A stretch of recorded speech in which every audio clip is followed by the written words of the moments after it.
yet another episode of Get Festive with Kavya. You guys know how much I love DIYs and home decor, and of course I had to make an exclusive video dedicated to Diwali DIYs. All the DIYs in this video are super easy, super affordable. And the best part is that you can tweak around with all of the DIYs that I'm going to be showing you in this video today to fit the personality and the essence of your home. Also, let me quickly mention that these DIYs are not very blingy or OTT.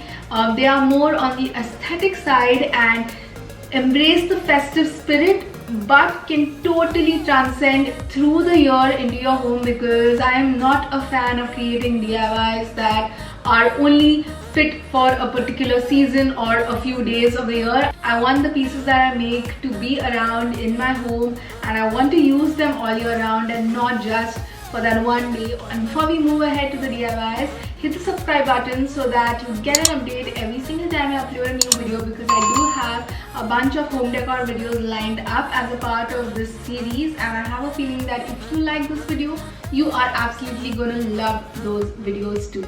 And now, without wasting any further time, let's get straight into this video.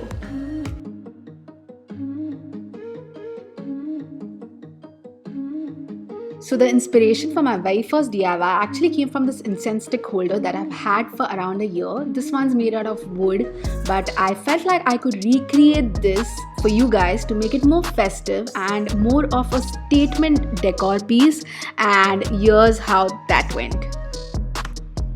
So for the very first project, we are going to be working with air dry clay. So I'm going to be linking in the description box below a couple of air dry clay options for you guys, and I already had some leftover from my previous project, so I'm going ahead and using that with my DIY board and my DIY rolling pin. If you are new to air dry clay, just keep watching this tutorial. It's pretty simple and I'm sure you will learn it along the way. So like you can see, I'm just rolling out my clay really well, taking my time to smoothen it out. You don't want any air bubbles or uneven surface. And once I'm happy with how it is looking and it is in a shape like this, I'm gonna go ahead and take a leaf. Now this is a leaf from my croton plant, and you want to take any leaf which has like veins like these that are like really deep set. And what we're gonna do is I'm just gonna go ahead and press that leaf on my air dry clay like this, and to further ensure that I'm getting a really good imprint, I'm taking my rolling pin and just running over it. Make sure that your leaf is not moving or budging at any point when you're doing this, because you want to make sure that you're getting that really nice crisp effect of the leaf onto the clay. Basically, you're just trying to transfer the effect of the leaf onto the clay. So that's what I'm doing right now. And now I'm going ahead with my cutter. I don't really have the proper air dry clay tools, so I'm just using a cutter, and that works really well. If you notice, I'm actually leaving a little extra margin around the leaf, because you will figure out soon. Like, I'm just gonna try and pleat them all to give it a leaf pattern like you will see ahead. So yeah, just cut it out really well. Use a sharp cutter and that should be enough. Also, at this point you'll be able to see that the thickness of my air dry clay is pretty good. Okay, so you want to keep at least that much of a thickness to ensure that your DIY stays put really well and is actually really sturdy. Now onto my favorite part. Slowly remove the leaf and you will see this beautiful imprint of the leaf, and it's so delicate, it's so beautiful, it's so true to the original leaf that you had as a reference. And to further pronounce the lines a little more, I'm just going ahead with a toothpick and defining the lines as and where I feel like I want them to be a little more pronounced, because you will see that we're going to be going ahead and painting this. So you want to make sure that the lines are a little more deep set. So do this as per your discretion, as and where it's required.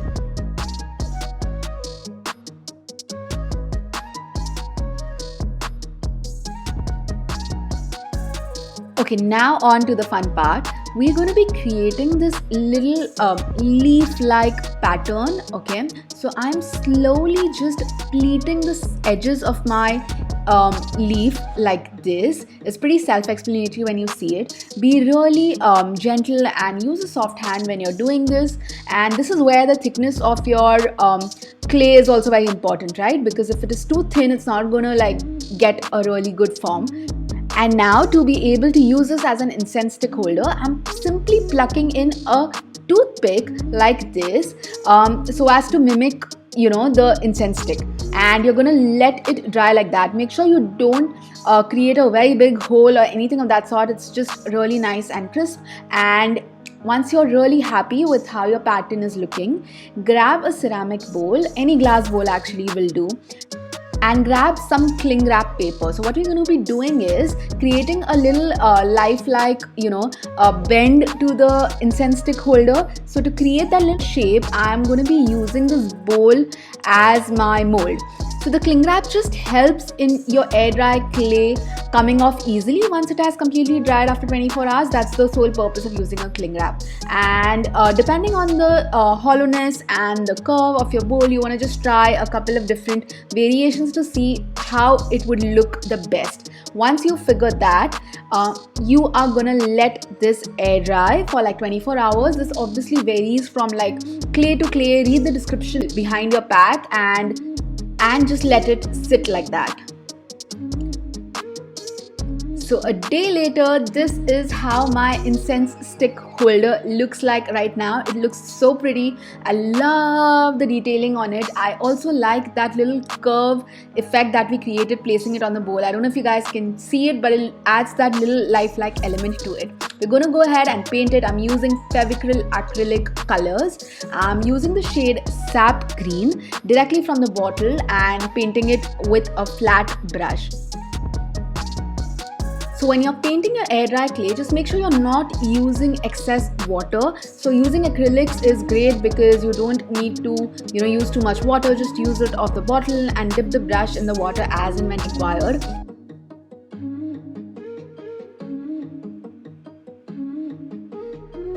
So yeah, I'm just going ahead painting the complete leaf on the surface level with this sap green color. I'm using a flat brush because I just think it's easier to reach into, you know, the corners and also get into the little grooves that we created mimicking the pattern of the leaf.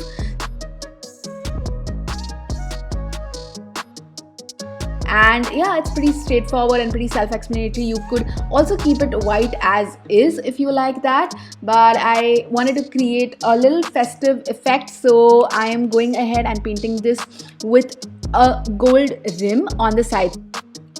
So the area that we actually pleated to create that folded leaf effect is what I am going with a flat gold brush and just painting it. You want to make sure that you're taking your time because this does have a lot of folds and all of that. I didn't have sandpaper on me, otherwise you can totally go with the sandpaper and smoothen this out if you'd like, but I do like the raw, you know, folded and creasy effect on this because it just makes it look a little more leaf-like. So don't bother being too neat to begin with. Just make sure that you're getting into all the crevices and the corners and just making sure that you're covering that edge completely in gold. I will also paint the back of the leaf in a shade of gold. And now, are you guys ready for the final reveal? This is what the incense stick holder eventually looks like after it has dried up, and it looks so pretty, it looks so beautiful. This is just so perfect for the festive season. You can totally customize the colors for this so as to fit the mood of your home, and you can use it as is as a decor element simply lying around somewhere. It looks so stunning. Or you can go ahead and use it as it is designed to be, which is like an incense stick holder. So stunning. You can place it near your mandir area, in a corner of your room if you'd like, you know, to use those scented incense sticks. And yeah, and the best part is that if you get the size correct, this actually works as such a great incense ash catcher. So what will happen is the ash is eventually gonna fall right there and it's not gonna dirty the place around, which is fabulous.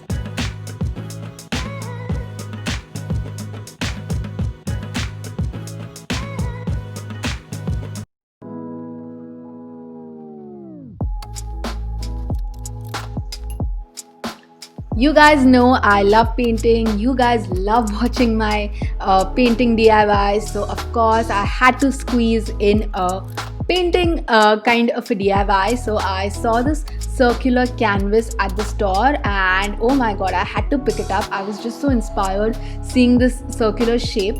So I decided to create this really beautiful folk art inspired painting. I really wanted a piece like that in my home, and that just feels so festive, it feels so Indian, it feels so Diwali. So I don't really have a reference picture for this. I just knew I wanted to create a tree to make use of the whole circular shape and animals, because I wanted to do the Gond art kind of detailing. So this is the final drawing, and I'm going ahead and using acrylic paints to paint over.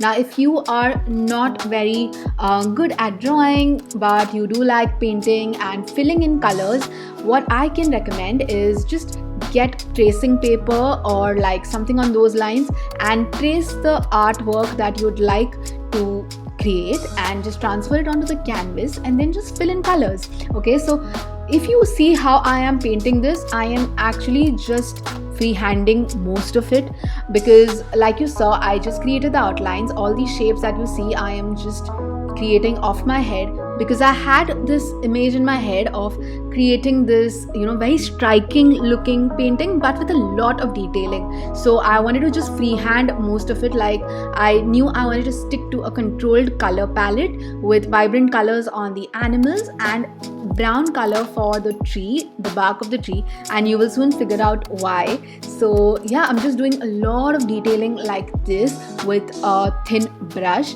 I do love line work and line art. I really enjoy it. So this was fun. Like, I loved freehanding all of this. It was just such a creatively satisfying process, and after so long I got a chance to just let loose and do as I pleased. So yeah, I'm using this specific color for the tree because I am going to be creating this little frame around it, like a DIY frame, and I wanted that to bind this together, the contrasting colors of the animals and the neutral palette of the tree.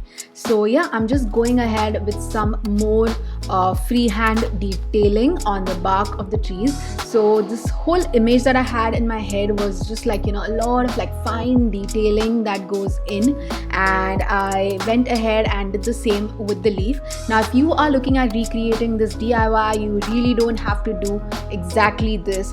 Just stick to your style, whatever that may be. Okay, just like trace it, transfer it, do a freehand, do some line drawing, whatever it is that fits the mood of your home, and it'll work.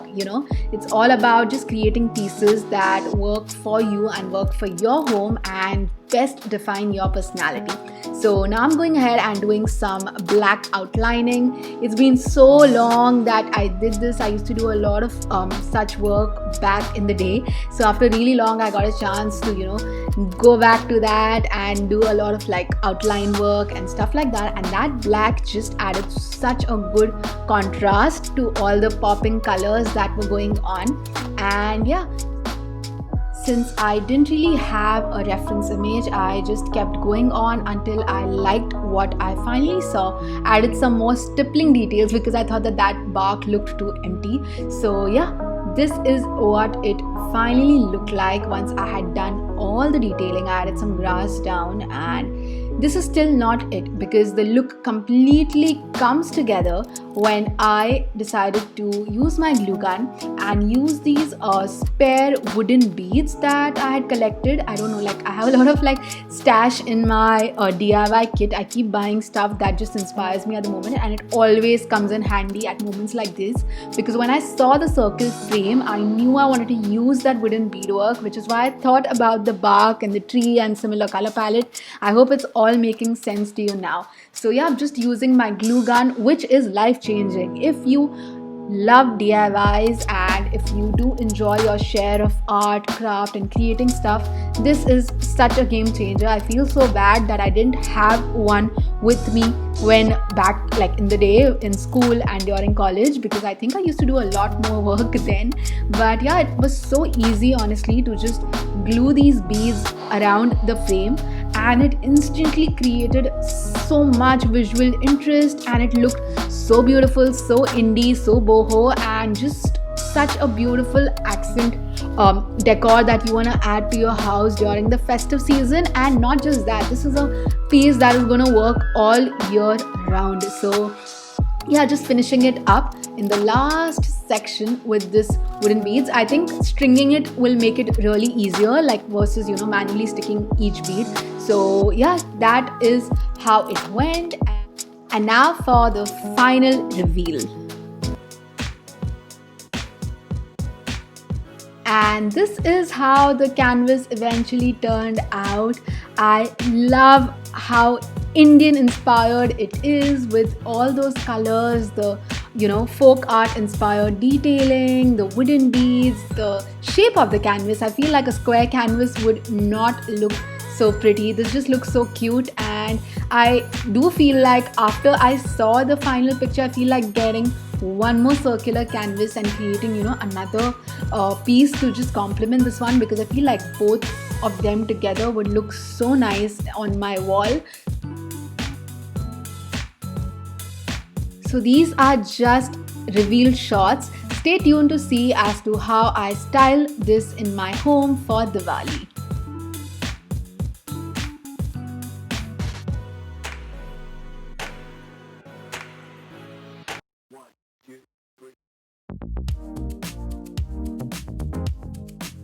For the last DIY, I got my inspiration from these really cool minimal metal lampshade holders, candle holders that I've actually been seeing at a lot of places. They look really cool and they look so festive, and they fit the mood of my house. Just that certain that I could recreate this at home at a fraction of a cost.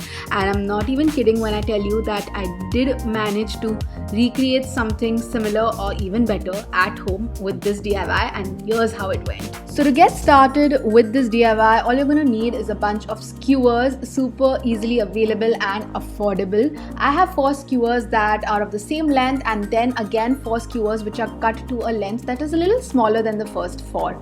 So what I'm going to be doing now is using the bigger length of the 4 skewers that we used and joining that with 2 skewers as is of the same length to create a triangle. Okay, so hang on, keep watching, and it's really simple and pretty self-explanatory. So I'm just using my glue gun, securing it all together and then creating this neat triangle. Once I have my first triangle in place and I'm happy with how it has secured, I'm going to keep that away and I'm going to repeat the exact same procedure 4 times over. So you remember we had like 4 equal skewers, so you are going to create like 4 identical triangles. And I'm not really giving you guys any measurements because trust me, I can't function with numbers and measurements. I usually am a very visual person, so I just like imagine the design in my head and then I wing it. So if you guys would like it, I think a good way to begin this would be to know what the length of your candle is and then add a couple of inches above. So that would be a good way to plan it if you still would like to go the measurement way. So now we're going to move on to the smaller skewers that we had and create a square pattern. I know none of this is going to make any sense to you right now, but trust me, hang on and it's all going to come together so beautifully. So yeah, just going ahead with my glue gun and pasting it all together, gluing it all together to create a really nice square. And trust me, this looks like it's just skewers or whatever, but the eventual result is pretty sturdy. It looks solid, it looks really strong. So yeah, just hang on and you will see how this turns out. So now I have my 4 triangles that we created and I have my square. What I'm going to be doing is just joining all the 4 triangles that we created at the vertex. So like this, I'm just going to glue it together and create the first triangle. Like only the first one might be a little hard to join because after that it just falls into place. With the support it's super easy, it's super quick. Only the first one you might struggle a little bit to get the hang of it, and then it's super duper quick. So yeah, once I have this kind of a structure in place, I'm gonna grab the little square that we created. Okay, so we kept that smaller, right? So what I'm gonna do is join the vertex, like two vertexes like this, to create this really interesting shape. And because the bottom and the top are not the same size, it just, you know, goes inward and outward. Like, it looks really interesting and really cool. You can also keep both the squares same, like the top and the bottom square same. It'll create like a rectangular sphere, but I wanted it to be a little, you know, bending inwards, kind of a spherical effect. I don't even know what that's called, but yeah. And now to add some more visual interest, you can totally skip this, okay? You can like stop it right there and it's going to look stunning. But to add some visual interest, I'm just adding these skewer sticks in between, and it'll not only make it a lot more sturdier, but it also looks so much more interesting, and it looks almost ready-made in the end. Like, you guys are going to be shook when you like see the final result. So yeah, just hang on. Slowly going in and joining in all the skewers in the triangles. Also, you feel free to create your own design. You can like cut skewers, create shapes, like you can add like lines in between. You can totally make this your own to fit the vibe of your home. So yeah, eventually I have this really cool looking pattern that forms. And what I'm going to do now is just create a little base at the bottom. Okay, so I'm using skewers again, measuring them out visually and cutting it and just creating this little base at the bottom like this. Once I have that, I'm just going over and fortifying it all over. Now, if you're following me on Instagram, you saw last night I figured that I was out of my gold spray paint. I tried using acrylic gold and I hated it. It was just not looking like what I wanted it to. So I headed out to the mall, and guess what? I managed to get the last bottle of spray paint at the store, and I was so lucky. So yeah, I came back and I started spray painting it, and oh my god, it was so worth the trip because this just made it. Like, just look at that metallic sheen. It almost looked like an iron metal situation going on. It looks so good once it dries. So yeah, I just have this little box that I've kept aside for my spray paint projects, and I'm just using that and making sure every corner is covered. Also, those little strings that you see are like the glue gun glue strings. I will get rid of them in the end. Now, moving on to the candle holder, I saved these couple of tins. So I cut one tin into like a little smaller size, and I am spray painting that also into a really nice similar shade of gold, and it'll just look so seamless once it dries out and we attach this onto the, you know, the whole candle holder that we created. Also, this is a great idea because you can place the candle in it and you don't have to worry about the wax falling over or anything of that sort. And you can totally customize the length of this as per your requirement. If you want to make this like a flower holder or something on those lines, you know, keep it a little taller and you can add flowers instead of like a candle in this. So super duper versatile. Like I told you, all the DIYs, you can totally alter them to like suit the mood of your home. So this is the next day. It's all dried up. I had this little gold rose stickers. So I decided to add a little more interest to this and, you know, just change the game of this otherwise basic looking tin, and I decided to paste this onto the can like this. Now, like I told you guys in the first DIY, I don't have a sandpaper, so I'm going to get hold of a sandpaper and even out the top half. You know, you see that rough edges, I really don't like it, but I don't have a sandpaper on me, so I'm going to make sure that, you know, like later on I'm just going to smooth it out. So make sure that you do that, or just use a tin that you're not cutting over, so then there are no rough edges of any sort. So yeah, just adding some stickers onto this, and this really worked. It made it look so much more expensive, and when you see the final result, it looks ready-made. Like, it looks like so store-bought because of this little detailing and just how seamless it eventually looked when I assembled this to the skewer structure that we created. And yeah, let me just quickly show you how that went. So I am just getting hold of the skewer structure that we created, using my hot glue again, and making sure that I am using an adequate amount to ensure that this tin stays put on that. You can always put some weight on it, which I did, and this is the final reveal.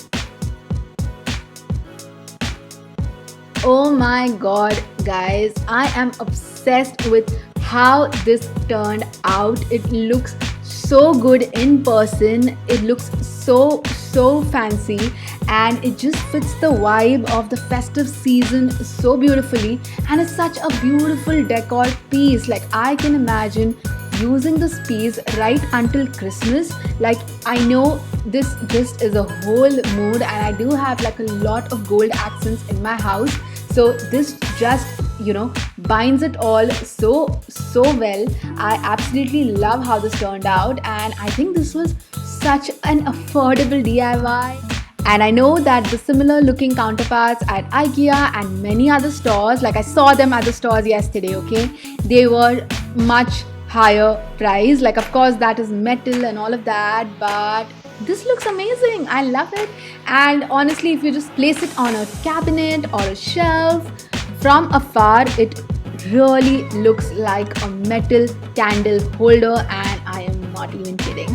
So excited to style this for Diwali. You will see how I actually managed to style this in my upcoming video. These are just shots to show you guys what the final product looked like.